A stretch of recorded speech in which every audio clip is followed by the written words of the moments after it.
এই মাহফিল আয়োজন করতে গিয়ে যারা অর্থ দিয়ে, বুদ্ধি দিয়ে, পরামর্শ দিয়ে সহযোগিতা করেছেন, সবার জন্য দোয়া করছি আল্লাহ তোমার এই সমস্ত বান্দাদেরকে তুমি কবুল করে নাও।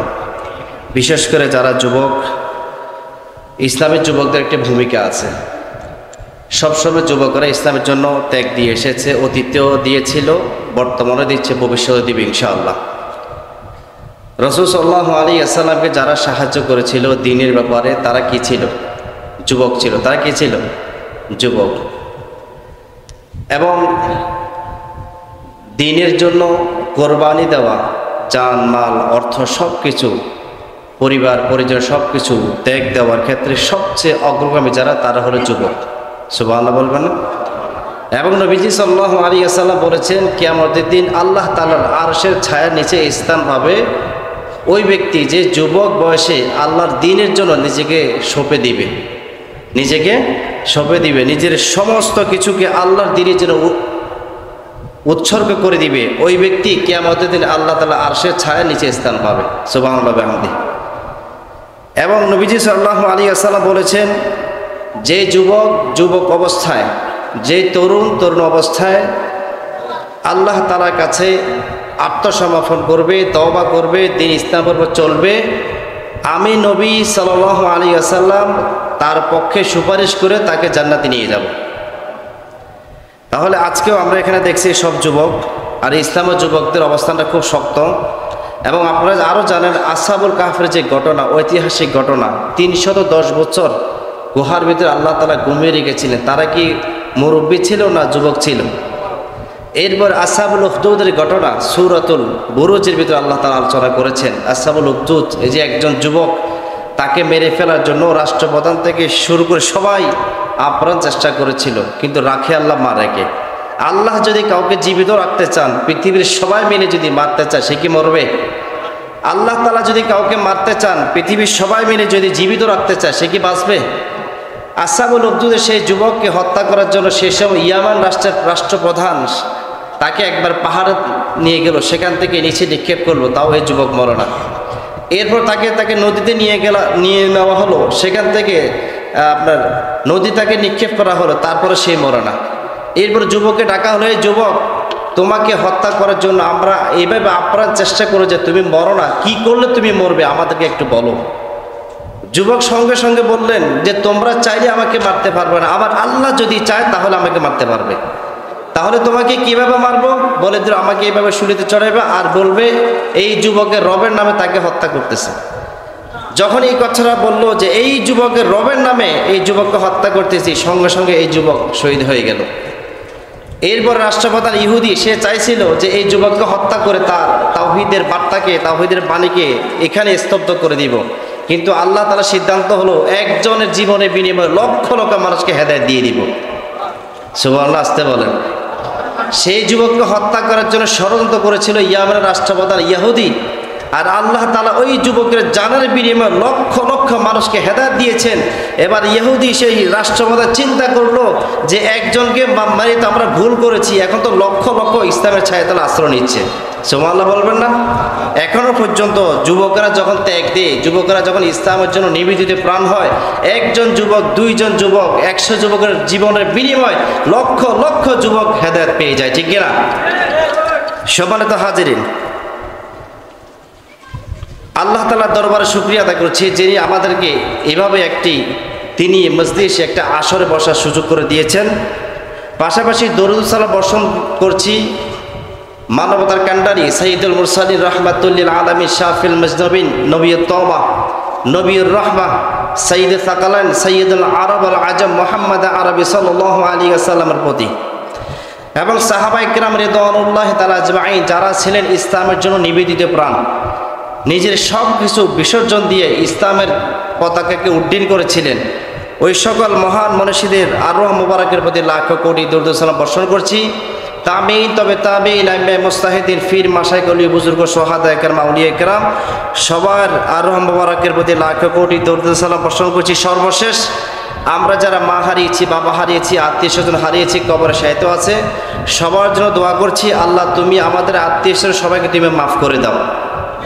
আমিন। একটু আসতে হইল, আর একটু জোরে বলা যাবে? আপনার আমার আত্মীয় স্বজন কবর আছে না নাই? বলেন না, আছে না নাই? কারোর মা, কারোর বাবা, কারোর দাদা দাদি, নানা নানি কবর আছে না নাই? তাদের জন্য দোয়া দরকার আছে না নাই? এই জন্য সবসময় দোয়া করতে হবে। এটা তাদের হক, এটা তাদের কি হক, এটা তাদের অধিকার, এটা তাদের পাওনা, তাদেরকে দিয়ে দিতে হবে। এই জন্য সবসময় দোয়া করতে হবে, আল্লাহ আমাদের আত্মীয় স্বজন যারা কবর আছে তুমি তাদেরকে জান্নাতুল ফেরদাউস নসিব করে দাও। বিশেষ করে আরো দোয়া করছি যারা গাজাতে আজকে শহীদ হয়েছে, প্রায় হাজার হাজার মুসলমান, শিশু থেকে শুরু করে বয়বৃদ্ধ যারা শহীদ হচ্ছেন ইসরায়েলি নারকীয় তাণ্ডবের রণশিকার হয়ে, তাদের জন্য দোয়া করছি আল্লাহ তুমি তোমারই সেই সমস্ত বান্দাবাদীদেরকে শহীদ হিসেবে কবুল করো এবং তাদেরকে জান্নাতের সর্বোচ্চ মাকাম নসিব করে দাও। সম্মানিত হাজিরিন, আমরা তো রমজান মাস কত সুন্দর ইবাদত করেছি, কিন্তু গাজার মুসলমানরা ইবাদত করতে পারে নাই। সেখানে বোম বাস্টিং করা হয়েছে, মসজিদকে বোম নিক্ষেপ করে ধ্বংস করে দেওয়া হয়েছে এবং অসংখ্য নারী পুরুষদেরকে হত্যা করা হয়েছে। আজকে সেই গাজা। আচ্ছা আপনারা বলুন তো, ইসলাম কি নিভে যাওয়ার ধর্ম? তাম পৃথিবীর সমস্ত মানুষ মিলে যদি বলে যে ইসলামকে ধ্বংস করবে, ইসলাম ধ্বংস হবে? বলেন ধ্বংস হবে? আজকে থেকে এখানে শেষ না। রাসূল সাল্লাল্লাহু আলাইহি ওয়াসাল্লাম যখন এসে তখনও একবারে সিলসিলা টু সিলসিলা, তার পূর্বে ইসলামকে নিবানোর জন্য শয়তান এবং শয়তানের অনুসারীরা আপ্রাণ চেষ্টা করেছিল। ইসলাম কি আছে আগে থেকে শক্তিশালী অবস্থা না নরমাল? রাসূলুল্লাহ সাল্লাল্লাহু আলাইহি ওয়াসাল্লাম 1.5 থেকে 2 লক্ষ সাহাবী রেখে গিয়েছিলেন, ঠিক আছে? আজকে লক্ষ লক্ষ মুসলমান সবাই কাফেরদের বিরুদ্ধে রেডি আছে কিনা?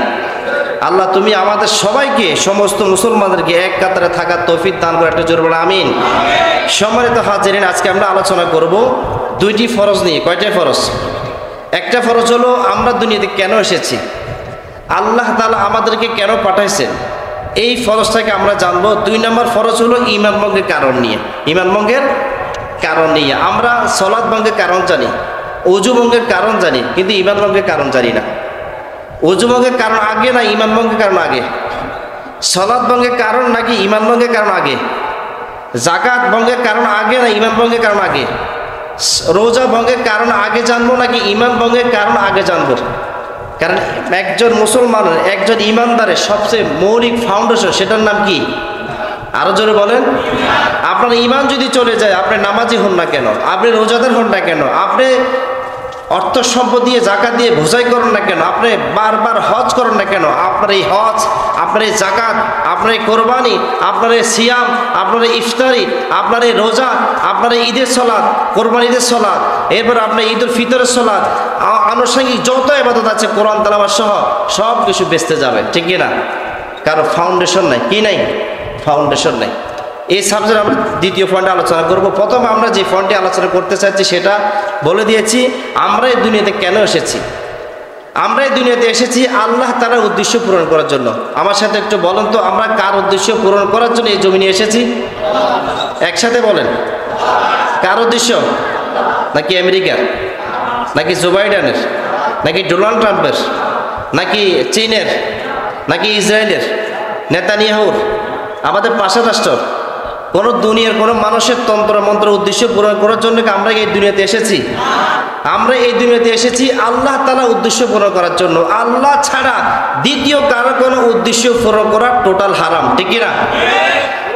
কারণ আল্লাহর উদ্দেশ্য পূরণ করতে হবে। আপনার জীবনের প্রতিটি ক্ষেত্রে একজনের উদ্দেশ্য পূরণ করা লাগবে, তিনি কে? আরেকটু জোরে বলেন। আল্লাহ রাব্বুল আলামিন বলেন আমার উদ্দেশ্য হলো 3টি। আমার উদ্দেশ্য কয়টি? আল্লাহ সুবহানাহু ওয়া তাআলা বলেন আমার 1 নম্বর উদ্দেশ্য হলো ওয়া মা খালাকতুল জিন্না ওয়াল ইনসা ইল্লা লিয়াবুদুন।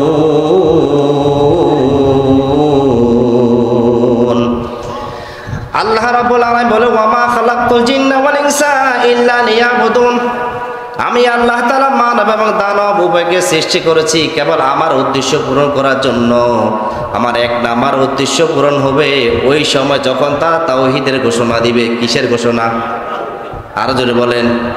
তাওহীদের ইলম শিক্ষা করা ফরজে আইন। এটা কি?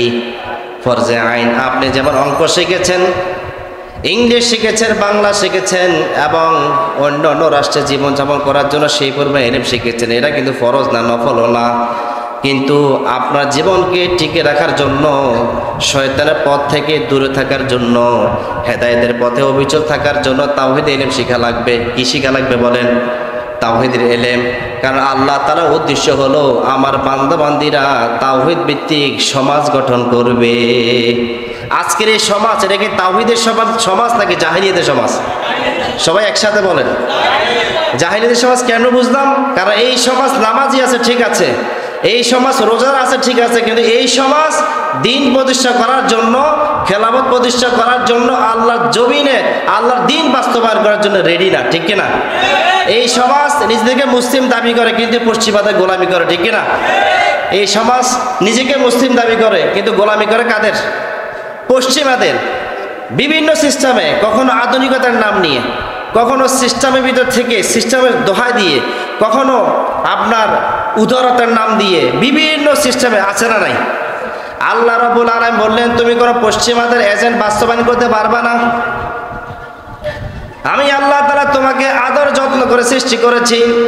আমি আল্লাহ তাআলা তোমাকে হাত দিয়েছি, পা দিয়েছি, অঙ্গ প্রত্যঙ্গ দিয়েছি, চোখ দিয়েছি।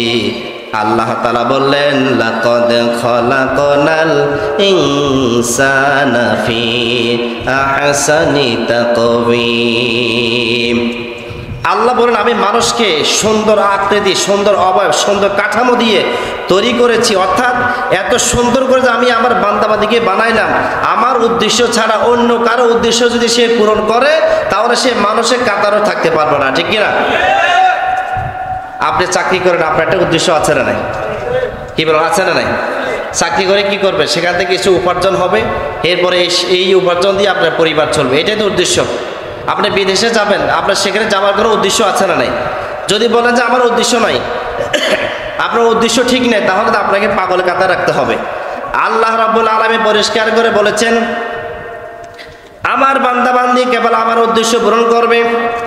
ব্যক্তি জীবনে তাওহীদ থাকবে, পারিবারিক জীবনে তাওহীদ থাকবে, সামাজিক জীবনে তাওহীদ প্রতিষ্ঠা লাগবে।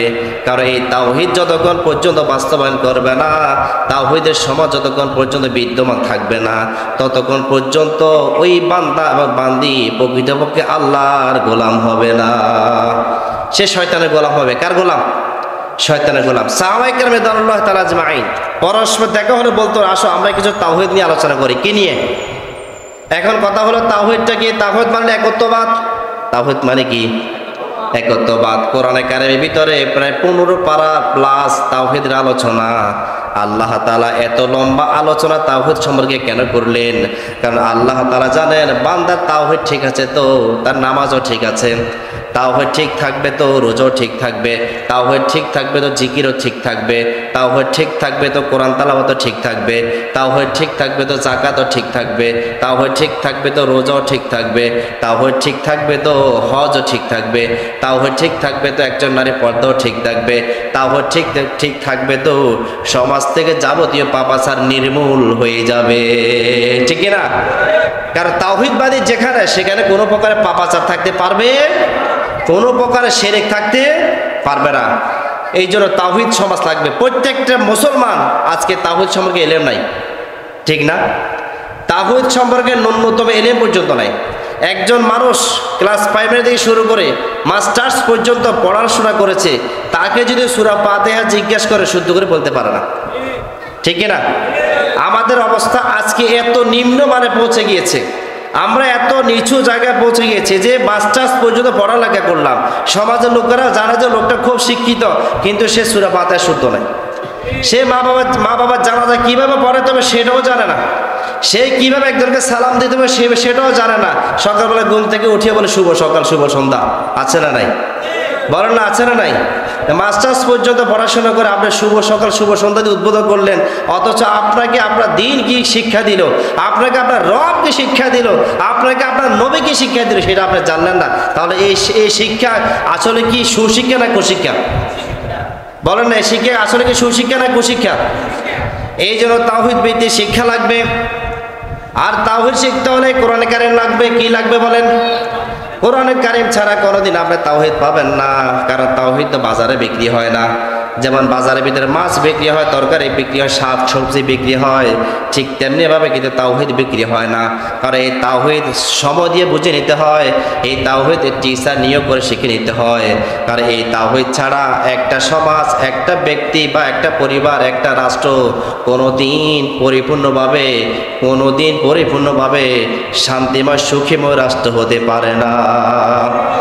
যতদিন না এই দেশের মানুষ তাওহীদের চর্চা না করবে, ততদিন এই দেশের মানুষ কখনো নাজাত পাবে না, কখনো নাজাত পাবে না। তাওহীদ ঠিক আছে মানে আপনার রবের সাথে আপনার সম্পর্ক সবচেয়ে বেশি। সুবহানাল্লাহ বলবেন না? এটি হলো এক নাম্বার আল্লাহর উদ্দেশ্য। এবার আসেন আল্লাহ তাআলা দ্বিতীয় নম্বর উদ্দেশ্য কি? দ্বিতীয় নম্বর উদ্দেশ্য সম্পর্কে আল্লাহ তাআলা বললেন, আমার বান্দা বান্দিরা তাওহীদের ঘোষণা দেওয়ার পাশাপাশি তারা খেলাফতের ঘোষণা দিবে। কিসের ঘোষণা? আরো জোরে বলেন। কারণ আল্লাহ তাআলার বাঞ্ছা হলো আল্লাহর জমিনে আল্লাহর প্রতিনিধিত্ব ছাড়া আর কেউ কোনো রাজত্ব করতে পারবে। কোরআন কারীমে আল্লাহ তাআলা বলেন, ওয়া ইয ক্বালা রাব্বুকা লিল মালাইকাতি ইন্নী জাঈলুন ফিল আরদি খলিফা। আল্লাহ বলেন ওয়া ইয কুলনা লিল মালাইকাতি, অথবা ওয়া ইয ক্বালা রাব্বুকা লিল মালাইকা। আল্লাহ তাআলা বললেন সময় স্মরণ করে সেই সময়ের কথা যখন ও নবী তোমার প্রভু বলেছিল যে আমি আমার পক্ষ থেকে প্রতিনিধিত্বকারী সৃষ্টি করব। কাকে সৃষ্টি করব? প্রতিনিধিত্বকারী। এখানে খলিফা মানে আদম আলাইহিস সালাম। আচ্ছা আপনারা বলুন তো, আদম আলাইহিস সালাম কার প্রতিনিধিত্ব করেছিলেন? কার? আল্লাহর প্রতিনিধিত্ব করেছিলেন। তার মানে হলো আল্লাহর জমিনের উপরে আসমানের নিচে আল্লাহ তাআলার প্রতিনিধিত্বকারী ছাড়া আর কেউ শাসন করতে পারবে? এই খেলাফতের ওয়াজ করা ফরজ। খেলাফতের ওয়াজ করা কি ফরজ? খেলাফতের জন্য দাওয়াত দেওয়া ফরজ। খেলাফতের জন্য দাওয়াত দেওয়াটা কি ফরজ। আজকে মুসলমানরা অভিভাবকহীন। কিহীন বলেন না? অভিভাবকহীন। মুসলমানদের খলিফা নাই, মুসলমানদের আমির নাই, এই জন্য মুসলমানের জায়গা জায়গা শুধু এই তিন মতন জীবনযাপন করছে। মুসলমানদেরকে কখনো ডান্ডিরা মারে হিন্দুরা, কখনো মারে ইহুদিরা, কখনো মারে খ্রিস্টানরা। মুসলমানরা আজকে হরিণে পরিণত হয়েছে। যে যেদিক থেকে পারে, কখনো বাঘে আক্রমণ করে, কখনো সিংহ আক্রমণ করে, কখনো বনের হায়না আক্রমণ করে। যে যেদিক থেকে পাশে সেদিক থেকে কাবাব বানিয়ে খায়। কারণ মুসলমানদের একজন আমি নির্বাচন করা, সে একজন খলিফা নির্বাচন করা, মুসলমানরা সেটা করতে পারে নাই। এই জন্য যাযাবরের মতন জীবনযাপন করতে বাধ্য হচ্ছে। ঠিক কিনা? আমরা শুধু নামাজ পড়ে ঠিক, কিন্তু আমাদের অন্যান্য ধর্মীয় কাজগুলো কি আমাদের ধর্মভিত্তিক চলে? ধর্মভিত্তিক চলে? আমার ভাইরা, আমার বন্ধুগণ, এই খেলাফতের দাওয়াত দেওয়া ফরজ। পুরো পৃথিবী মুসলমানদের অধীনে যতক্ষণ পর্যন্ত আসবে না ততক্ষণ পর্যন্ত মুসলমানরা নিরাপদে থাকবে না। কারণ মুসলমানদের ঈমান চোরের অভাব নাই। মুসলমানদের সবচেয়ে দামি সম্পদ হলো ঈমান। ঈমান চোরের কোনো অভাব নাই। মুসলমানদের সবচেয়ে দামি সম্পদ তাওহীদ। তাওহীদ চোরের কোনো অভাব নাই। কারণ চতুর্দিক থেকে মুসলমানদের ঈমান আমল তাওহীদকে চুরি করার জন্য চোরের জন্ম হয়ে গিয়েছে। চোরের জন্ম হয়ে গিয়েছে। সুতরাং আল্লাহ তাআলা মানসা হলো আমার জমিনে, আমার আসমানের নিচে, আমার জমিনের উপর কেবলমাত্র একত্ববাদী যারা হবে, তাওহীদবাদী যারা হবে, পাক্কা ঈমানদার যারা হবে, তারা থাকবে শাসন ক্ষমতায়। ঠিক কিনা? আজকে পুরো পৃথিবীর মানচিত্রের দিকে তাকান, মুসলমানকে শাসনের জায়গা আছে নাকি দাসের জায়গা আছে? দাসের জায়গায় পশ্চিমাদের গোলামি করতে বাধ্য হচ্ছে। আমাদের শিক্ষা ক্ষেত্রে পশ্চিমাদের দাসত্ব চলে, আমাদের চিকিৎসা ক্ষেত্রে পশ্চিমাদের দাসত্ব চলে, আমাদের রাজনৈতিক এডুকেশন সেখানে পশ্চিমাদের দাসত্ব চলে, আমাদের সামাজিক ক্ষেত্রে পশ্চিমাদের দাসত্ব চলে, আমাদের ব্যবসা বাণিজ্য পশ্চিমাদের দাসত্ব চলে। একটাও কি ইসলামের নিয়ম অনুযায়ী চলে বলেন? যতক্ষণ পর্যন্ত খেলাফত প্রতিষ্ঠা হবে না ততক্ষণ পর্যন্ত মুসলমান নিরাপদ থাকবে না। ওই যে আরাকানের দিকে তাকান, আরাকানে মুসলমানদেরকে যখন খেলাফতের কথা বোঝানো হয়েছিল, আরাকানের অসংখ্য বড় বড় আলেমরা পর্যন্ত বিরোধিতা করেছিল যে এখন এটা দরকার নাই, জেহাদের দরকার নাই। কিন্তু আজকে দেখেন একটা কিতাব আছে মারিফুত তলাবা, ওলামা একরাম যারা আছেন তারা জানেন সেন্টেন্স সম্পর্কে গুরুত্বপূর্ণ একটা কিতাব মারিফুত তলাবা।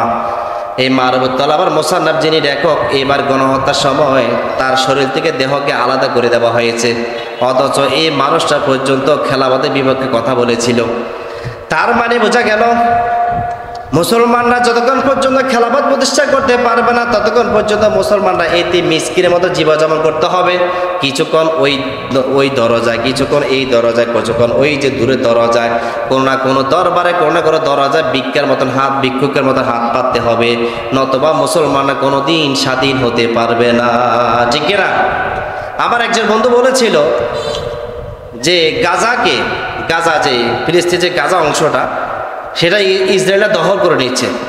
তখন আমি তাকে রিপ্লাই বললাম, গাজা দখল করতে পারেও নাই, পারবেও না। গাজা স্বাধীন, পুরা পৃথিবী ইহুদিদের দখলে, শুধু গাজা স্বাধীন আছে। গাজা কি আছে? স্বাধীন আছে। এই বাংলাদেশ ইহুদিদের দখলে, এই ভারত ইহুদিদের দখলে, এই পাকিস্তান ইহুদির দখলে, শুধু আফগান ছাড়া। কি ছাড়া? আফগান ছাড়া। কারণ তারা ইহুদিদেরকে কেয়ার করে না। আচ্ছা আপনারা বলুন তো, ইহুদিরা কি আমাদের বন্ধু না দুশ্মন? সবাই একসাথে বলে, ইহুদিরা কি আমাদের বন্ধু না দুশ্মন? এটা কি নর্মাল দুশ্মন না ভিআইপি দুশ্মন? চরম দুশ্মন নাকি শিথিল দুশ্মন? এই রেফারেন্সটা আমরা কোরআন কারীম থেকে নেব। এর আগে আমি আপনাদেরকে বলে দিই, পুরা পৃথিবীতে মানুষ 4 প্রকার। কয় প্রকার? আরো জোরে বলেন। 1 নাম্বার হলো মুসলমান। 1 নম্বর কারা? মুসলমান। 2 নাম্বার হলো ইহুদিগণ। 3 নাম্বার হলো খ্রিস্টানগণ। 4 নাম্বার হলো মুশরিক। এই 4 প্রকারের বাইরে আর কোনো মানুষ নাই। 4 প্রকারের বাইরে কোনো মানুষ নাই। বাকি 3 প্রকার, এই যে ইহুদি, খ্রিস্টান, মুশরিক, এই 3 প্রকার হলো মুসলমানের জাতীয় দুশ্মন। মুসলমান জাতীয় কি? দুশ্মন। সূরা মায়দা লাস্টের দিকে আল্লাহ তাআলা বললেন, লাতাজিদান্না আশাদ্দান নাসি আদাওয়াতাল লিল্লাযীনা আমানুল ইয়াহুদ ওয়াল্লাযীনা আশরাকু। আল্লাহ তাআলা বলেন লাতাজিদান্না, উলামায়ে কেরাম আছেন যেহেতু গ্রামাটিক্যালি ব্যবসা, লাতাজিদান্না আশাদ্দান নাস, লামে তাকে নুন তাকে সকিলা, আবার আশাদ্দান শব্দ ব্যবহার করেছেন। আল্লাহ সুবহানাহু ওয়া তাআলা পরিষ্কার করে বললেন লাতাজিদান্না আশাদ্দান নাসি আদাওয়াতাল লিল্লাযীনা আমানুল ইয়াহুদ। কারণ আল্লাহ তাআলা বললেন মুমিনদের জন্য চরম দুশমন হবে ইহুদিগণ। চরম দুশমন কারা? ইহুদিগণ। 2 নাম্বার হলো মুশরিক। 2 নাম্বার কারা?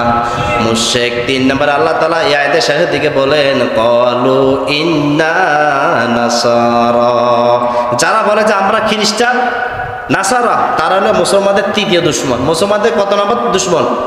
3 নম্বর দুশ্মন। এই খ্রিস্টানরা একসময় মুসলমান হবে যখন ঈসা আলাইহিস সালাম এই জমিনে আসবেন এবং তাদের ভুল ভ্রান্তি আকীদাগুলো শুধরে দিবে, তখন তারা মুসলমান হবে। এর আগ পর্যন্ত তারা আমাদের চরম দুশ্মন। তাহলে দুশ্মন কয় প্রকার হলো? আবার বলেন। 1 নাম্বার ইহুদিগণ, 2 নাম্বার মুশরিকগণ, 3 নাম্বার আল্লাহ তাআলা মুশরিকদের ব্যাপারে বললেন ইন্নামাল মুশরিকুনা নাজাসুন, মুশরিকরা হলো নাপাক।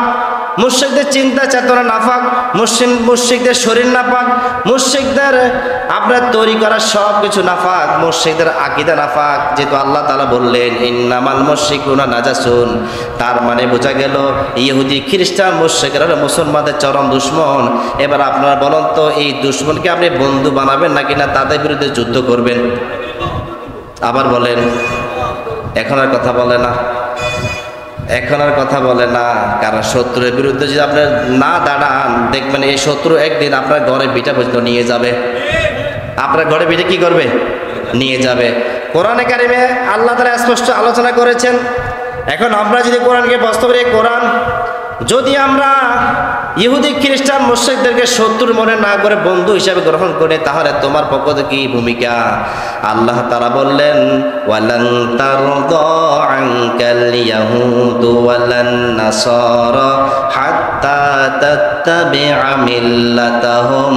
আল্লাহ তাআলা বলে ওয়ালান তারদা আনকাল ইয়াহুদু ওয়ালান নাসারা, ইহুদি খ্রিস্টানরা কোনোদিন তোমার উপর সন্তুষ্ট হবে না। হে নবী, তোমার উপর কখনো সন্তুষ্ট হবে না যতক্ষণ পর্যন্ত ইহুদিরা তোমাকে ইহুদি বানাতে না পারবে, যতক্ষণ পর্যন্ত খ্রিস্টানরা তোমাকে খ্রিস্টান বানাতে না পারবে, ততক্ষণ পর্যন্ত তারা তোমার উপর ক্ষান্ত হবে না, সন্তুষ্ট হবে না।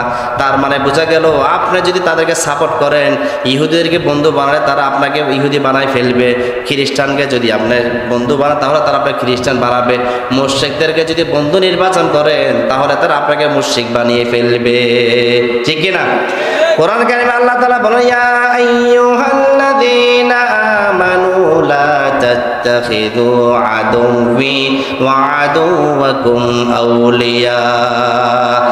আল্লাহ তাআলা বলেন ইয়া আইয়ুহাল্লাযীনা আমানু, হে মুমিনগণ, লা তাত্তাখিযু, তোমরা তোমরা গ্রহণ করো না আদবি আমার দুশমন ও আদৌবাকুম তোমাদের দুশমন আউলিয়া বন্ধুরূপে। আমার দুশমন তোমাদের দুশমনদেরকে কোনোদিন অভিভাবক হিসেবে গ্রহণ করিও না। আর যদি গ্রহণ করে তাকে মনে রাখো তারা তোমাদেরকে সেই পন্থী বানিয়ে ফেলবে, তারা যেই পন্থী, ঠিক কিনা? আজকে দেখবেন অসংখ্য মুসলমান কাফেরদের ব্যাপারে খুব নমনীয় আছে না নাই? আরো জোরে বলেন। অনেক মুসলমান কাফেরদের ব্যাপারে নমনীয়, কারণ আল্লাহ তাআলা বললেন যারা কাফেরদের ব্যাপারে নমনীয় হবে কিয়ামতের দিন তারা কাফেরদের সাথে থাকবে, ঠিক কিনা? আরো জোরে বলেন। নবীজি বললেন মান তাশাব্বাহা বিকওমিন ফাহুয়া মিনহুম, যদি আপনি কাফেরদের সাথে সাদৃশ্য অবলম্বন করেন, কাফেরদের পথ অনুসরণ করেন, তাহলে কিয়ামতের দিন আপনি থাকবেন কাদের সাথে? বলেন, আবার বলেন। এটির আল্লাহ তাআলা 2 নম্বর উদ্দেশ্য খেলাফত প্রতিষ্ঠা করা। খেলাফতের দাওয়াত দেওয়া সুন্নফল। আরে ভাই, এটা কোন ক্ষেত্রে? যখন খেলাফত প্রতিষ্ঠিত হবে তখন দাওয়াতি কাজ নফল হয়ে যায়। এখন আপনারা বলেন তো খেলাফত এখন কি প্রতিষ্ঠিত আছে নাকি নাই? নাই। তার মানে খেলাফত প্রতিষ্ঠা করা ফরজ, খেলাফত প্রতিষ্ঠা করার পর এরপর দাওয়াতি কাজ নফল, তারপর কি? দাওয়াতি কাজ নফল। কিন্তু এছাড়া যতক্ষণ পর্যন্ত খেলাফত প্রতিষ্ঠা হবে না ততক্ষণ পর্যন্ত দাওয়াতি কাজ ফরজে আইন হয়ে যায়, ঠিক কিনা? এটি হলো 2 নম্বর। এটা কি আল্লাহ তাআলা মানসা কি 2 নম্বর। আমি যে দুনিয়াতে এসেছি আমার উদ্দেশ্য হলো 2 নম্বর। 3 নম্বর আল্লাহ তাআলা উদ্দেশ্য বর্ণনা করছেন। আল্লাহ সুবহানাহু ওয়া তাআলা বলেন আমি তোমাদেরকে বানাইছি, আমার 3 নম্বর উদ্দেশ্য সেটা তোমরা পূরণ করবা।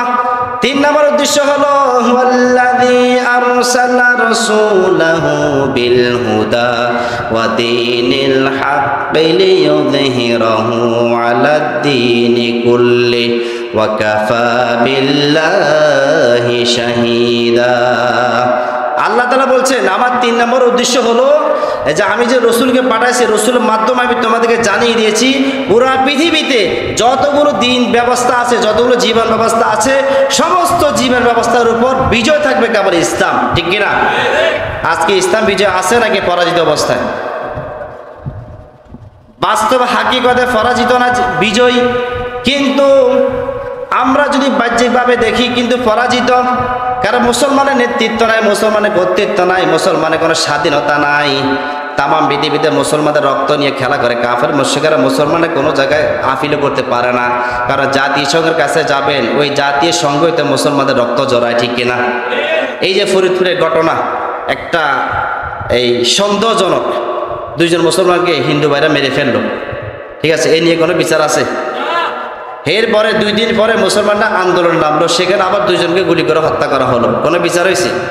কারণ মুসলমানের রক্তের 2 পয়সার দাম এখন নাই, 2 পয়সার দাম নাই। যতক্ষণ পর্যন্ত খেলাফত প্রতিষ্ঠা হবে না, যতক্ষণ পর্যন্ত দিন বিজয় হবে না, ততক্ষণ পর্যন্ত মুসলমানের রক্তের দাম এইভাবে থাকবে না, ঠিক কিনা?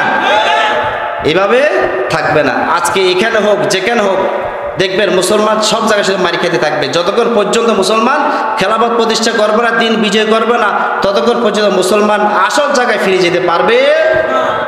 এটা আল্লাহ তাআলা 3টা উদ্দেশ্য পূরণ করতে পারবো তো ইনশাআল্লাহ। 1 নম্বর তাওহীদ, 1 নম্বর কি? তাওহীদ। 2 নম্বরটা খেলাফত, 3 নম্বর দিন বিজয়। কারণ দিন কায়েম ছাড়া, দিন প্রতিষ্ঠা করা ছাড়া কোনো দিন মুসলমান শান্তি পাবে না। কারণ আজকে সমাজে দিন প্রতিষ্ঠা নাই। দিন প্রতিষ্ঠা যদি থাকতো এই দেশে একটা চোরও বাঁচতে পারতো না, ঠিক কিনা? চোরের বিচার হইতো, ঠিক কিনা? ঘুষখোরের বিচার হইতো, যারা অপবাদ দেয় তাদের বিচার হইতো, যারা ঘুষ খায় তাদের বিচার হইতো, যারা জেনা করে তাদের বিচার হইতো। এখন কি কারো কোনো বিচার আছে? বলে বিচার আছে। তার মানে বোঝা গেল দিন প্রতিষ্ঠা নাই, ইমারত প্রতিষ্ঠা নাই, জামা নাই, মুসলমানরা ঐক্যবদ্ধ নাই, কোনো কিছু নাই। মুসলমানরা শুধু নিজের ভিতরে কাদা ছোড়াছড়ি আছে না নাই? বলেন না আছে না নাই? এমন কিছু বিষয় নিয়ে একতলাপ করে যেগুলো শরীয়তের কোনো চাহিদাও না। যেমন আমি আসতে বলবো না জোরে বলবো, এটা কি একতলাপের বিষয়? কথা বলেন না। এটা নামাজের শাখাগত বিষয়, এটা নিয়ে ইমামদের সমাধান দেওয়া আছে। আজ থেকে 1300 বছর আগে ইমামরা সমাধান করে দিয়েছেন। এখন নতুন করে মানুষের সামনে যারা এগুলোকে সামনে নিয়ে মানুষকে বিভ্রান্তি ছড়ায়, প্রশ্নবিদ্ধ করে, আসলে তারা কি ইসলাম হিতাকাঙ্ক্ষী নাকি ইসলাম দুশমন? আবার বলেন। তার মানে বোঝা গেল আল্লাহ তাআলার কাছে দোয়া করতে হবে এবং দাওয়াতি কাজ করতে হবে এবং মুসলমানরা নিজেরা ঐক্যবদ্ধ হতে হবে। কারণ আমির লাগবে একজন, একজন আমির ছাড়া মুসলমানরা শান্তি পাবে না, ঠিক কিনা? আজকে সারা বাংলাদেশে মুসলমানদের আমির যদি একজন হইতো তাহলে মুসলমানদের অবস্থানকে আরো শক্তিশালী হতো কিনা? বলো না, শক্তিশালী হইতো কিনা? দিন কায়েম করার জন্য 5টা মূলনীতি। কয়টা? দিন কায়েম করার জন্য 5টা মূলনীতি।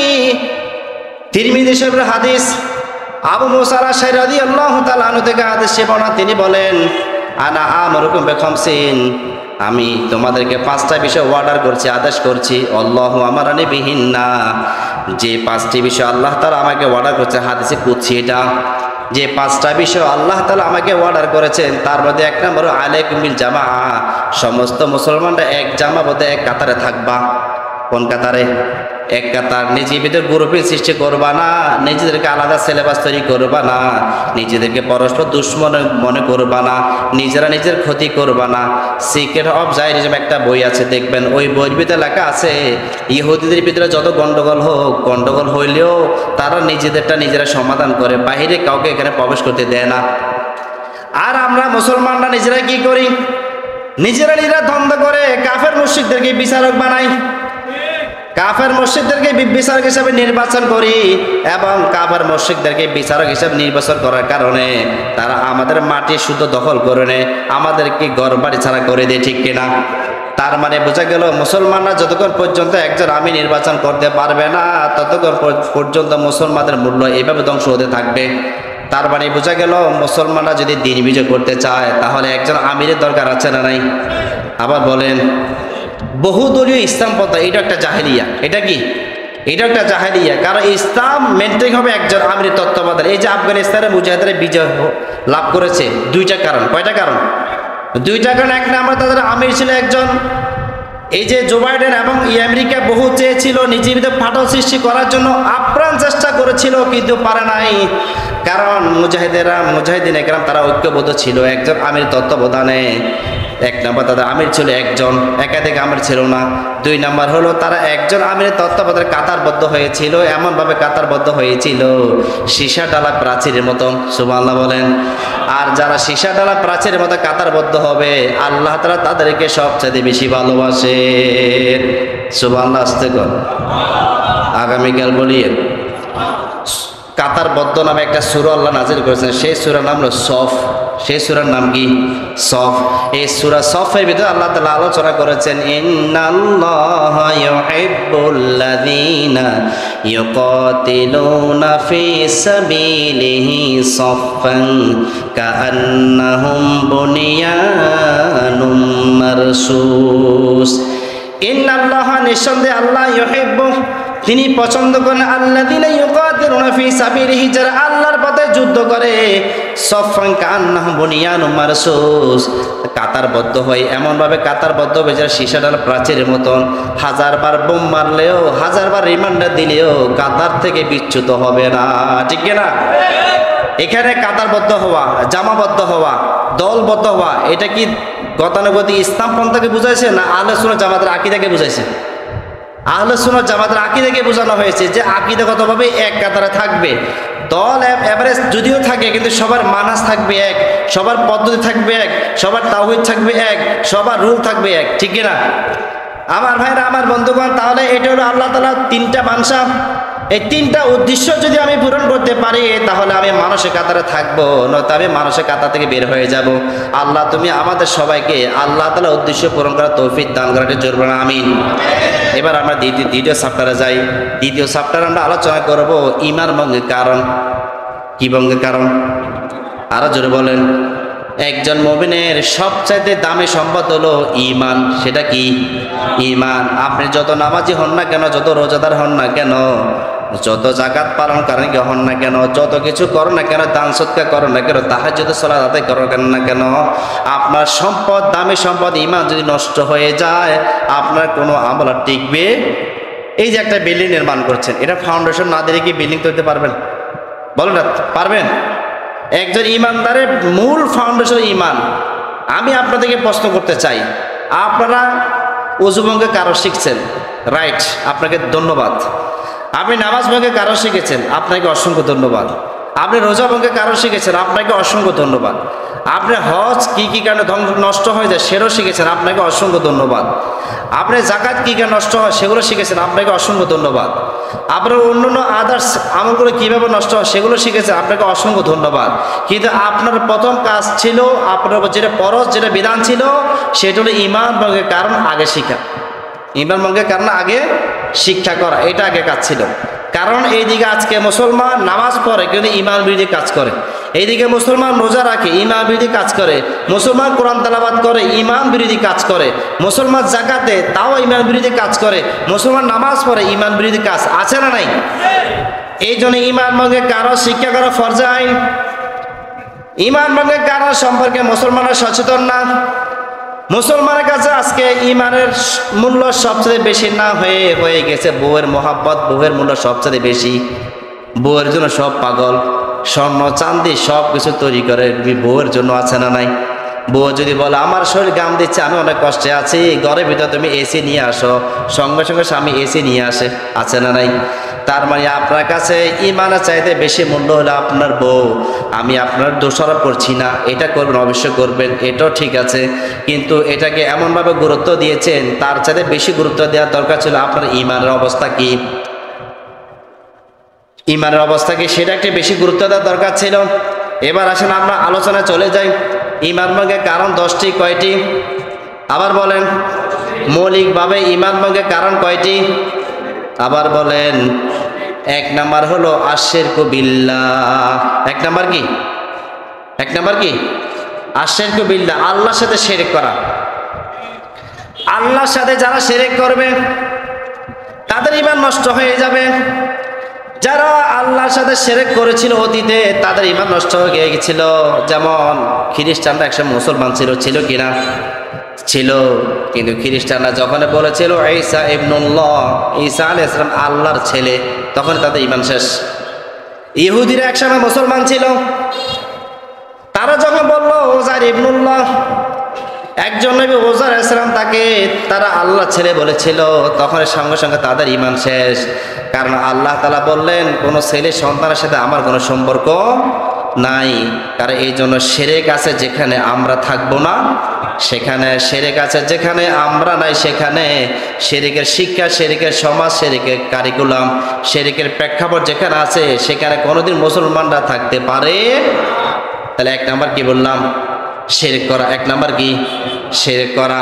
কারণ আল্লাহর সাথে শিরক করা এটা জঘন্য পাপ। এটা কি? কোরআন কারিমে আল্লাহ তাআলা বললেন ইন্নাশ শিরকা লাযুলমুন আযীম। আল্লাহ তাআলা বললেন ইন্নাশ শিরকা, নিঃসন্দেহে শিরক, লাযুলমুন আযীম, শিরক সবচেয়ে জঘন্য পাপ, মারাত্মক জুলুম। যে ব্যক্তি শিরক করে সে তো আল্লাহর উপর জুলুম করলো। আচ্ছা আপনি বলো তো, আপনি আল্লাহর উপর জুলুম করিয়া আপনি জান্নাতে যেতে পারবেন? হ্যাঁ? আল্লাহ রাব্বুল আলামিন বলেন যারা শিরক করবে তাদের জন্য জান্নাত হারাম, তাদের জন্য জান্নাত কি? আল্লাহ রাব্বুল আলামিন বললেন ইন্নাহু মাইয়ুশরিক বিল্লাহি ফাকাদ হারামাল্লাহু আলাইহিল জান্নাহ ওয়া মাওয়াহুন নার। আল্লাহ রাব্বুল আলামিন বলে ইন্নাহু মাইয়ুশরিক বিল্লাহ, যে ব্যক্তি আল্লাহর সাথে শিরক করবে ফাকাদ হারামাল্লাহু আলাইহিল জান্নাহ, তার জন্য জান্নাতকে হারাম করে দিয়েছেন কে? আবার বলেন। এই ফতোয়া কি আমার না আল্লাহর? এই ফতোয়া যদি আমার পক্ষ থেকে দিতাম মনে হয় আপনারা কি আমার ফিরে সামনে রাখতেন না। কারণ যেহেতু আল্লাহ তাআলা ফতোয়া দিয়েছেন, এখন কি আপনি আল্লাহর বিরুদ্ধে যুদ্ধ করতে পারবেন? কারণ আল্লাহ তাআলা বললেন তুমি যদি নামাজ তরক করো তাও আমি সেই গুনাহ মাফ করে দেব তওবা করলে। তুমি যদি যাকাত তরক করো আমি তাও সেই গুনাহ মাফ করে দেব। তুমি যদি জিনা করো আমি তাও সেই গুনাহ মাফ করে দেব। তুমি যদি আমার অন্যান্য হক সমূহ নষ্ট করো তা আমি সেটা মাফ করে দেব। তবে মনে রাখবা আমার সাথে একটা গুনাহ করে সেটা আমি মাফ করবো না, সেটা হলো শিরক। সেটা কি? শিরক। শিরক করে আল্লাহ তাআলা সবচেয়ে বেশি রাগান্বিত হন। আর যে ব্যক্তি শিরক করবে তার উপর আল্লাহ বেশি রাগ হন। আর যে সমাজে শিরক বিদ্যমান থাকবে ওই সমাজে আল্লাহর পক্ষ থেকে গজব আসতে থাকে, ঠিক না? এই যে আজকে বৃষ্টির জন্য আমরা প্রার্থনা করছি, বৃষ্টির জন্য ইস্তেগফার নামাজ পড়তেছি কিনা? আচ্ছা বাংলাদেশের ভিতরে মানুষ ধরে প্রায় 20 কোটি প্লাস, 20 কোটি প্লাস কিনা? শাসক শ্রেণী থেকে শুরু করে নিম্ন শ্রেণী পর্যন্ত সবাই মিলে কয় কোটি প্লাস? 20 কোটি প্লাস। এর ভিতরে ধরেন আমি 5 কোটি বাদ দিলাম অমুসলিম। 5 কোটি কারা? অমুসলিম। আর 15 কোটি কারা? মুসলমান। 15 কোটি কারা? মুসলমান। এই যে মুসলমান, আজকে মুসলমানদের একটা অংশ, কয়েকজন গুড়ি কয়েকজন ইমানদার মুত্তাকি মানুষ, আলেম মানুষ, তারা সালাতুল ইস্তিসকা বৃষ্টি নামাজ পড়তেছে। আর বাকি অংশরা নামাজ পড়ে? তারা কি আল্লাহর কাছে তওবা করে? তারা শিরকে লিপ্ত, তারা ঠিকই কুফরের মধ্যে লিপ্ত, তারা ঠিকই কবিরা গুনাহের মধ্যে লিপ্ত।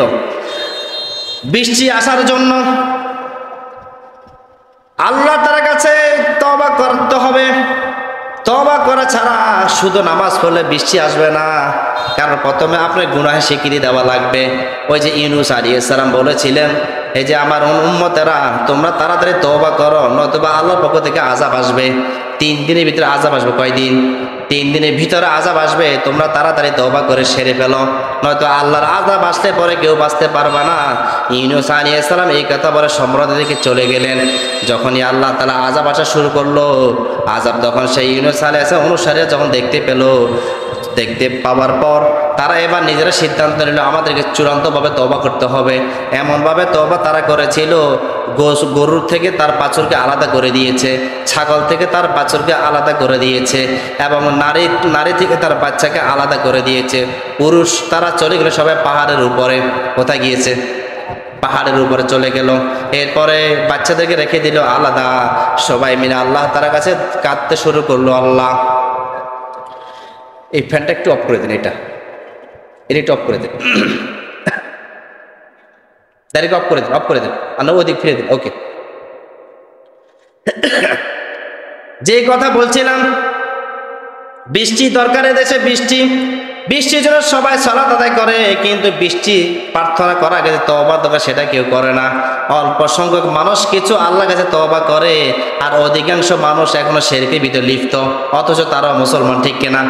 সেই সময় ইউনূস আলাইহিস সালামের সময় যখন তিনি ঘোষণা দিয়েছিলেন আযাব চলে আসবে, ঠিক ঘোষণা অনুযায়ী আযাবও চলে আসতেছে। তখন এই লোকেরা যখন আযাব দেখলো, আযাব দেখার সঙ্গে সঙ্গে নিজেদেরকে এমনভাবে তওবা করেছিল, আল্লাহর কাছে ফরিয়াদ করেছিল, আল্লাহ আমরা তোমার কাছে তওবা করতেছি, আমাদেরকে মাফ করে দাও। সন্তানরা কাঁদতে শুরু করলো, গরু পর্যন্ত প্রার্থনা শুরু করতে লাগলো, গরু বাছুর পর্যন্ত আল্লাহর কাছে প্রার্থনা করতে লাগলো, ছাগল পর্যন্ত আল্লাহর কাছে প্রার্থনা করতে লাগলো, ছাগলের বাছুর পর্যন্ত আল্লাহর কাছে প্রার্থনা করতে লাগলো, নারীরা আল্লাহর কাছে প্রার্থনা করতে লাগলো, পুরুষরা আল্লাহর কাছে প্রার্থনা করতে লাগলো, নিজের গুনাহের স্বীকৃতি দিল, আর আল্লাহ তাআলার কাছে তাওবাতা নাসুহা করলো, আল্লাহ আমাদেরকে মাফ করে দাও, আমাদের গুনাহ স্বীকৃতি দিচ্ছি। আর আল্লাহ তাআলা তাদের তওবাকে এমনভাবে কবুল করেছেন, আল্লাহ তাআলা পাঠানো আযাব পর্যন্ত আল্লাহ তুলে নিয়েছেন।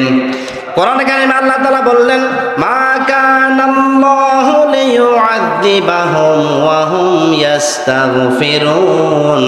আল্লাহ তাআলা ওই জাতিকে আযাব দেন না যারা তওবা করে ইস্তেগফার করে।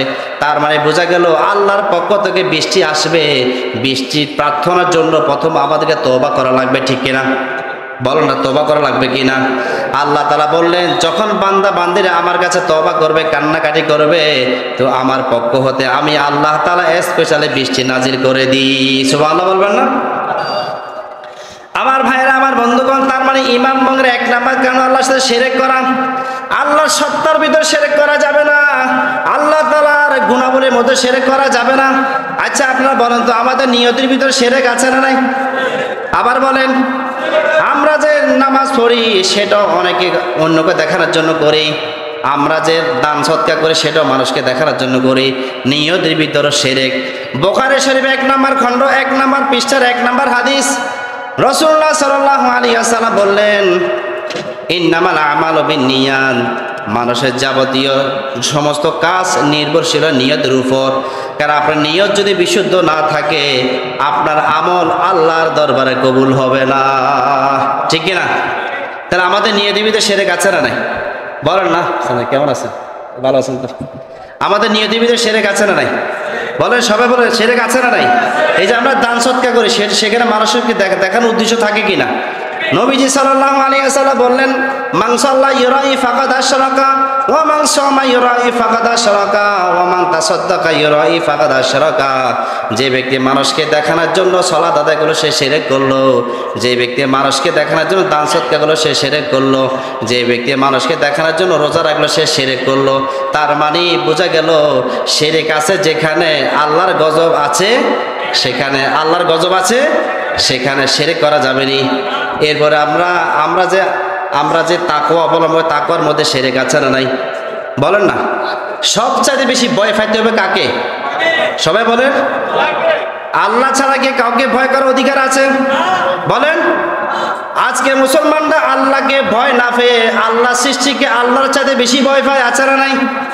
ওই যে আমেরিকার কথা যখন আমরা তুলে ধরি তখন মুসলমানরা ভয় পায়, রে আমেরিকা আমাদেরকে মেরে ফেলবে, আছে না নাই? আচ্ছা আপনারা বলেন তো, রাখার মালিককে, জীবিত রাখার মালিককে, মৃত্যু দেওয়ার মালিককে? এটা একটু এদিক ফিরে দেন, মুরব্বীর দিকে দেন। হ্যাঁ, আবার একটু গলা ডিস্টার্ব করবে। হ্যাঁ ওকে, ঠিক আছে, আপনার জন্য আমি এদিকে ছেলে ফিরে দিয়েছি আগে। তাহলে এই তাকওয়ার ক্ষেত্রে যদি আমার শিরক থাকে, বলে না, তাকওয়ার ক্ষেত্রে যদি শিরক থাকে তাহলে এই শিরক শুধরানো দরকার আছে না নাই? বলে শুধরানো দরকার আছে না নাই? আল্লাহ তাআলা বলেন যারা আল্লাহকে বেশি ভয় করবে, পরকালের জবাবদিহিতাকে বেশি ভয় করবে, আল্লাহ তাআলা তাদের জন্য জান্নাত রেডি করে দিয়েছেন। সুবহানাল্লাহ বলেন। আল্লাহ তাআলা বললেন ওয়া আম্মা মান খাফফাত, ওয়া আম্মা মান খাফফাত, আল্লাহ তাআলা বললেন ওয়া আম্মা, আল্লাহ তাআলা বলে যে ব্যক্তি আল্লাহকে বেশি ভয় করবে, আল্লাহর সামনে দণ্ডমান হবে, সেটাকে বেশি ভয় করে এবং নিজের নফস অনুযায়ী জীবন যাপন করবে না, আল্লাহ তাআলা তাকে জান্নাত দিয়ে দিবে। সুবহানাল্লাহ। তাকওয়ার ভিতরে শিরক। এরপরে আমাদের ভালোবাসার মধ্যে শিরক আছে না নাই? এই বলো না, ভালোবাসার মধ্যে শিরক আছে না নাই? ভালোবাসার মধ্যে শিরক, আল্লাহ তাআলাকে বাদ দিয়ে আল্লাহ সৃষ্টিকে বেশি ভালোবাসে, এমন ভাবে ভালোবাসে যেমন ভালোবাসা আল্লাহকে দেওয়ার দরকার সেই ভালোবাসা আল্লাহ সৃষ্টিকে দিয়ে দিয়েছে। কোরআনে কারিমে আল্লাহ তাআলা বললেন ওয়া মিনান নাসি মাইয়াত্তাখিযু মিন দুনিল্লাহি আনদাদাই ইউহিব্বুনাহুম কাহুব্বিল্লাহ ওয়াল্লাযীনা আমানু আশাদ্দু হুব্বাল লিল্লাহ ওয়ালাউ ইয়ারাল্লাযীনা যালামু ইয ইয়ারাউনাল আযাবা আন্নাল কুওয়াতা লিল্লাহি জামিআ ওয়া আন্নাল্লাহা শাদীদুল আযাব। একটু মহব্বতের সাথে বলুন আল্লাহু আকবার। আল্লাহ তাআলা বলেন ওয়া মিনান নাসে, কিছু মানুষ মাইয়াত্তাখিযু মিন দুনিল্লাহি আনদাদ, আল্লাহকে বাদ দিয়ে আল্লাহর সৃষ্টিকে আল্লাহর সমকক্ষ হিসাবে মহব্বত করে ভালোবাসে, আছে না নাই? গ্রহণ করে নে। ইউহিব্বুনাহুম কাহুব্বিল্লাহ, যেমন আল্লাহকে ভালোবাসা দরকার ঠিক হুবহু ভালোবাসা আল্লাহর সৃষ্টিকে দিয়ে দিয়েছে। আর যারা মুমিন, যারা আল্লাহকে বেশি ভয় করে, আল্লাহকে সবচেয়ে বেশি ভালোবাসে, আল্লাহ তাআলা বলেন ওয়াল্লাযীনা আমানু আশাদ্দু হুব্বাল লিল্লাহ। আচ্ছা আপনারা বলুন তো, আমরা যারা ঈমানদার আছি আমরা আল্লাহকে বেশি ভালোবাসি কিনা? আরো জোরে বলেন। আল্লাহ ছাড়া কাউকে কি বেশি ভালোবাসা যাবে? হায়াতে দিয়েছেন কে? মৃত্যু দান করবেন কে? রিজিক দান করেন কে? সুস্থ রাখেন কে? মৃত্যু দান করবেন কে? তাহলে ভালোবাসার হকদার কে? আল্লাহকে বাদ দিয়ে আল্লাহ সৃষ্টিকে যদি বেশি ভালোবাসেন, আল্লাহ তাআলা বললেন আমি তার তোমাদের উপর রাগ হয়ে যাই। এই জন্য আল্লাহর সাথে শিরক করা যাবে না, ঈমান ভঙ্গের 1 নাম্বার কারণ। আল্লাহ জাতের মধ্যে করা যাবে না, গুণাবলীর মধ্যে করা যাবে না। ঠিক তেমনি ভাবে আল্লাহ তাআলা বিধানের মধ্যে শিরক করা যাবে না। আল্লাহর বিধানের মধ্যে শিরক আছে না নাই? আরো জোরে বলেন। আল্লাহ তাআলা বললেন যারা আমার বিধানের মধ্যে শিরক করবে, আমার বিধান বাদ দিয়ে অন্যের বিধান মানবে, তারা হলো মুশরিক। তারা কারা? মুশরিক। এবং আল্লাহ তাআলা তাদের উপর রাগ বেশি। আল্লাহ তাআলা তাদেরকে প্রথমে ফতোয়া দিয়েছেন কাফের হিসাবে। কি হিসাবে ফতোয়া দিয়েছেন? কাফের। 2 নম্বরে আল্লাহ ফতোয়া দিয়েছেন তাদেরকে জালেম। 3 নম্বরে আল্লাহ তাআলা ফতোয়া দিয়েছেন বেঈমান। ঠিক কি না? কোরআন কারিমে আল্লাহ তাআলা বলেন ওয়া মিনান নাস, আল্লাহ রাব্বুল আলামিন বলে ওয়া মান লাম ইয়াহকুম বিমা আনজালাল্লাহু ফাউলাইকা হুমুল কাফিরুন, যারা আল্লাহর দেওয়া বিধিবিধান বাস্তবায়ন করবে তারা প্রথম ঘোষণা কাফের। এরা কার ফতোয়া? আবার বলেন। 2 নম্বরে আল্লাহ তাআলা বললেন ওয়া মান লাম ইয়াহকুম বিমা আনজালাল্লাহু ফাউলাইকা হুমুয যালিমুন, আল্লাহর দেওয়া বিধিবিধান যারা বাস্তবায়ন করবে না, 2 নম্বর আল্লাহ ফতোয়া দিলেন এরা হলো জালেম। এরা কি? জালেম। 3 নম্বরে আল্লাহ তাআলা ফতোয়া দিলেন ওয়া মান লাম ইয়াহকুম বিমা আনজালাল্লাহু ফাউলাইকা হুমুল ফাসিকুন। আল্লাহ রাব্বুল আলামিন বললেন ওয়া মান লাম ইয়াহকুম বিমা আনজালাল্লাহু ফাউলাইকা হুমুল ফাসিকুন, যারা আল্লাহর দেওয়া বিধিবিধান বাস্তবায়ন করবে না তাদেরকে আল্লাহ তাআলা ফতোয়া দিয়েছেন তারা হলো বেঈমান। ঠিক কি না? তার মানে আল্লাহর বিধানের মধ্যে শিরক, বিধানের মধ্যে শিরক আছে না নাই? আল্লাহর বিধান বাদ দিয়ে গায়রুল্লাহর বিধান পালন করার নাম হলো শিরক। এবং আমাদের কসমের মধ্যে শিরক আছে না নাই? কসম বলেন যে নাকের কসম আছে না নাই, তোর গুদ্দার কসম আছে না নাই, তোর আম্মার কসম, আব্বার কসম, ভাইয়ের কসম, বোনের কসম, তোর নেতার কসম আছে না নাই, তোর বইয়ের কসম আছে না নাই, বই বই এই যে বই। আবার অনেকে কোরআনের কসম করে আছে না নাই, অনেকে নিজের বউয়ের কসম করে আছে না নাই। আবু বকর রাদিয়াল্লাহু তাআলা থেকে হাদিস, তিনি বললেন মান আহলাফা বিগয়রিল্লাহি ফাকাদ আশরাকা।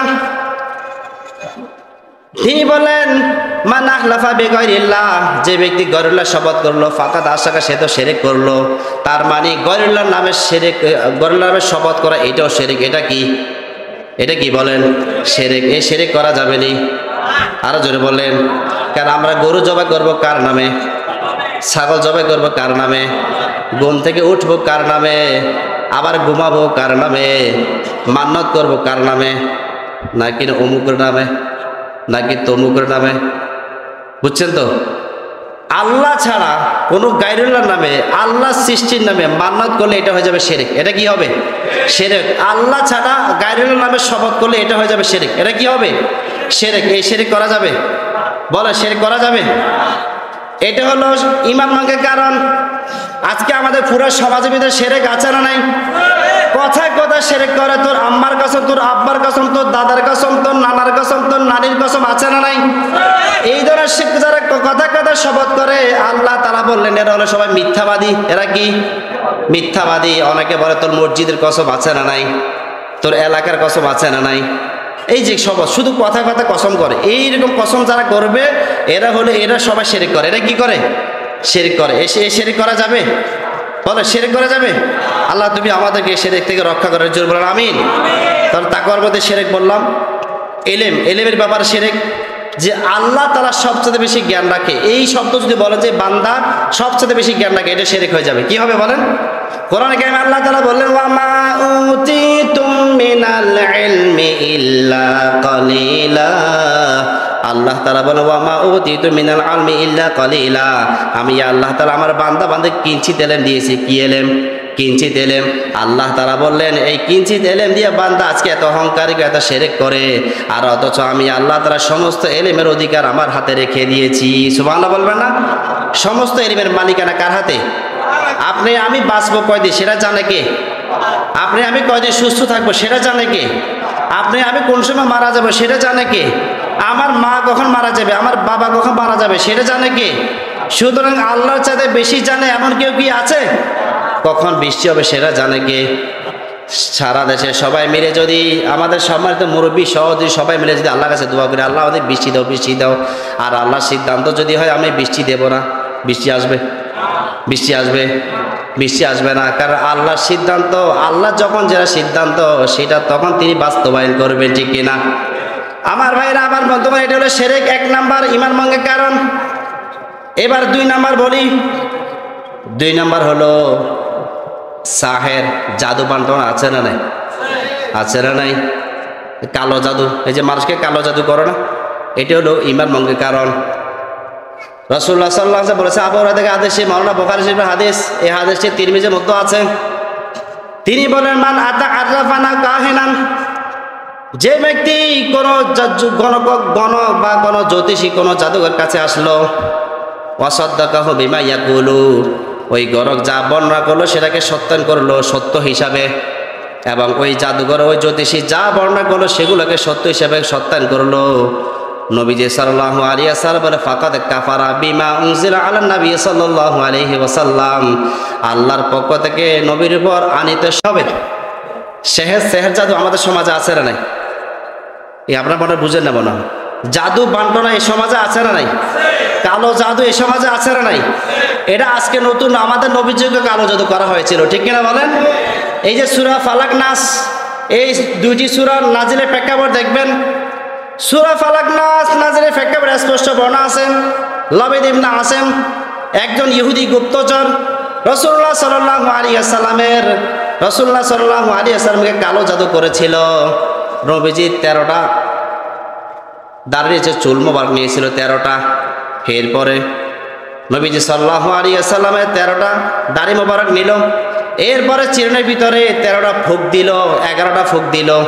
11টা ফুঁক দেওয়ার পর সেখানে সেই নবীকে কালো জাদু করা হলো। ওই চিরুনিকে দেখা হলো একটা খেজুর গাছের নিচে যে গাছটি একটা কুয়ার পাশে, কুয়া বীরে জারওয়ান, ওই কুয়ার পাশে, এই কুয়ার পাশে যে খেজুর গাছটি, ওই গাছের তলদেশে একটা পাথর ছিল, ওই পাথর নিচে সে চিরুনিটি রাখা হলো। আম্মা জান আয়েশা রাদিয়াল্লাহু তাআলা আনহা বলতেন, রাসূলুল্লাহ সাল্লাল্লাহু আলাইহি ওয়াসাল্লাম ওই জাদুর প্রভাবের কারণে মাঝে মধ্যে কথা পর্যন্ত ভুলে যেতেন। আমাকে জিজ্ঞেস করতেন, আয়েশা আমি এখন কি বললাম সেটা ভুলে গিয়েছি। কারণ জাদু, কালো জাদুর এত মারাত্মক প্রভাব, যেখানে নবীকে পর্যন্ত আউলা জ্বালা করে দিয়েছিল। এরপর রাসূলুল্লাহ সাল্লাল্লাহু আলাইহি ওয়াসাল্লামকে আল্লাহ তাআলা স্বপ্ন যুগে দেখালেন, দুইজন ফেরেশতা নবীজি সাল্লাল্লাহু আলাইহি ওয়াসাল্লামের কাছে আসলেন। একজন পায়ের গোড়ায় বসলেন, আরেকজন মাথার সামনে বসলেন, এবং পরস্পর ফেরেশতারা একে অপরকে জিজ্ঞাসাবাদ করলো, বলল মুহাম্মাদের কি হয়েছে, মুহাম্মদ অসুস্থ কেন? একজন ফেরেশতা বলল মুহাম্মদকে কালো জাদু করা হয়েছে। আরেকজন বলল কে জাদু করেছে? তখন আরেকজন ফেরেশতা উত্তর দিল যে লাবিদ ইবনে আসেম। এরপরে প্রশ্ন করা হলো কোথায় করা হয়েছে? ওই যে নবীদের নখ 11টি নখ এবং 11টি চুল মোবারক দিয়া ওই যে চিরুনির ভিতরে ওই যে খেজুর গাছের নিচে এখানে রাখা হয়েছে। এবার রাসূলুল্লাহ সাল্লাল্লাহু আলাইহি ওয়াসাল্লাম নবীজি সাল্লাল্লাহু আলাইহি যেটা স্বপ্নে দেখে সেটা কিন্তু ওহী, দিনের দিবালোকের মতন স্পষ্ট এটা ওহী। রাসূলুল্লাহ সাল্লাল্লাহু আলাইহি ওয়াসাল্লাম স্বপ্নের মধ্যে দেখতে পেলেন। দেখার পর এবার সাহাবীদেরকে ডাক দিয়ে বলে, সাহাবীরা আমাকে ওই ব্যক্তি জাদু করেছে, বান্টনা করেছিল, ওই জাদুটি অমুক জায়গা আছে, তোমরা সেখান থেকে নিয়ে আসো। সাহাবায়ে কুয়া থেকে পানিগুলো সব নিক্ষেপ করে ফেলে দিয়ে এরপর ওই খেজুর গাছের তলদেশ থেকে এসে জাদুটা নিয়ে আসলেন। আসার পরে এবার আল্লাহর পক্ষ থেকে সূরাতুল ফালাক এবং নাস নাজিল হলো। একটু আমার সাথে পড়েন, কুল আউযু বিরাব্বিল ফালাক মিন শাররি মা খালাক ওয়া মিন শাররি গাসিকিন ইযা ওয়াকাব ওয়া মিন শাররিন নাফাসাতি ফিল উকাদ ওয়া মিন শাররি ইযা হাসিদিন ইযা হাসাদ। এরপর আল্লাহ তাআলা বলেন, কুল আউযু বিরাব্বিন নাস মালিকিন নাস ইলাহিন নাস মিন শাররিল ওয়াসওয়াসিল খান্নাস আল্লাযী ইউওয়াসওয়িসু ফি সুদুরিন নাস মিনাল জিন্নাতি ওয়ান নাস। এই দুইটা সূরা মিলে মোট 11টি আয়াত। কয়টা আয়াত? এই নবীজি সাল্লাল্লাহু আলাইহি ওয়াসাল্লাম একটা আয়াত ফু দিলেন, আর একটা গিটা খুললেন, একটা আয়াত পড়লেন, একটা গিরা খুললেন, একটা আয়াত পড়লেন, আর একটা গিরা খুললেন। এভাবে 11টি আয়াত পড়লেন, আর 11টি আয়াত পড়ে এবং গিটটা খুলে সেখানে ফু দিলেন। আল্লাহ তাআলা নবীকে সুস্থ করে দিয়েছে। সুবহানাল্লাহ বিহামদিহি। তাহলে জাদু বান্টনা আছে না নাই? বলেন না আছে না নাই? দেখেন না, জাদু বান্টনা করে অনেক পরিবার, সুখীময় পরিবারকে ধ্বংস করে দেয়। আছে না নাই?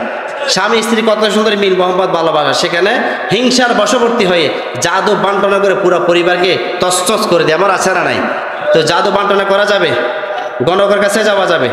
এই যে রাস্তার পাশে দেখবেন কয়দিন পরে একজন ওই যে বানরওয়ালা আসিয়া মানুষের হাত দেখবে আর ভবিষ্যৎবাণী বর্ণনা করবে। এমন আছে না?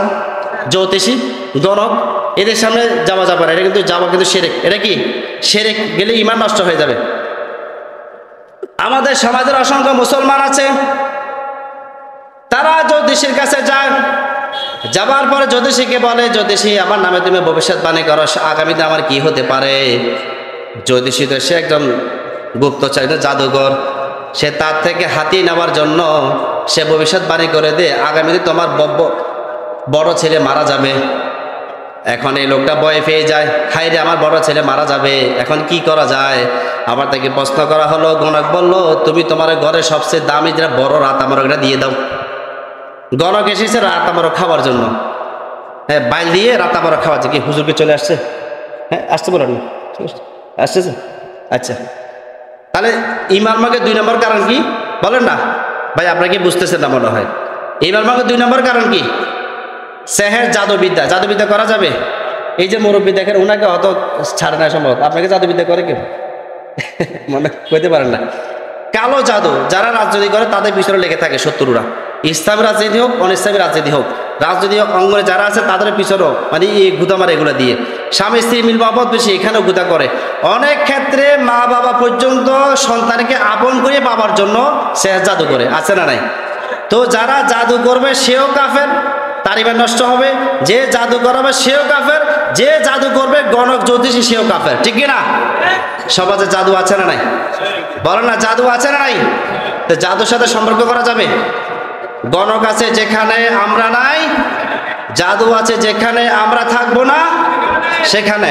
সুতরাং জাদু যারা করবে গণক যারা হবে, গণককে যারা সাপোর্ট করবে, যারা অজ্ঞতাবশত করবে তাদেরকে বুঝাইতে হবে। যারা জেনে বুঝে গণকের পাশে যাবে, গণকের ভবিষ্যৎবাণীকে সাপোর্ট করবে, এগুলোর প্রতি ঈমান আনবে, তাদের নিঃসন্দেহে ঈমান নষ্ট হয়ে যাবে, ঠিক কিনা? আমার ভাইরা, আমার বন্ধুগণ, এটা হলো নওয়াকিজুল ঈমান। ঈমান ভঙ্গের 2 নম্বর কারণ, ঈমান ভঙ্গের 2 নম্বর কারণ আমি আপনাদের সামনে সংক্ষিপ্ত করে আলোচনা করেছি। এবার আসেন ঈমান ভঙ্গের 3 নম্বর কারণ। ঈমান ভঙ্গের 3 নম্বর কারণ হলো ইসলামের ব্যাপারে সংশয় পোষণ করা। আছে না নাই? সংশয়বাদী এদেশে আছে না নাই? হ্যাঁ, সংশয়বাদী ইসলামের ব্যাপারে সংশয় পোষণ করে যে ইসলাম দিয়ে যদি রাষ্ট্র চালায়, আসলে কি ইসলাম রাষ্ট্র চালাইতে পারবে? এই সংশয় আছে না নাই? ইসলামে যে জাকাত ব্যবস্থা, ইসলাম বলছে যে জাকাত দিয়ে সমাজ থেকে দারিদ্রতা বিমোচন করা যাবে। এখন সে সংশয়, মাথায় ভিতরে সন্দেহ থাকে যে আসলে ইসলাম জাকাত ব্যবস্থা কি এই আপনার সমাজ থেকে দরিদ্রতা দূর করতে পারবে? এই যে সংশয় আছে না নাই? সংশয়বাদী যারা, এই সংশয় যারা পোষণ করে, এদের ঈমান থাকবে না। এটা কি থাকবে না? ঈমান থাকবে না। সংশয়বাদী, সংশয়কে পোষণ করা, এটা ইসলামের পুরো সাংঘর্ষিক।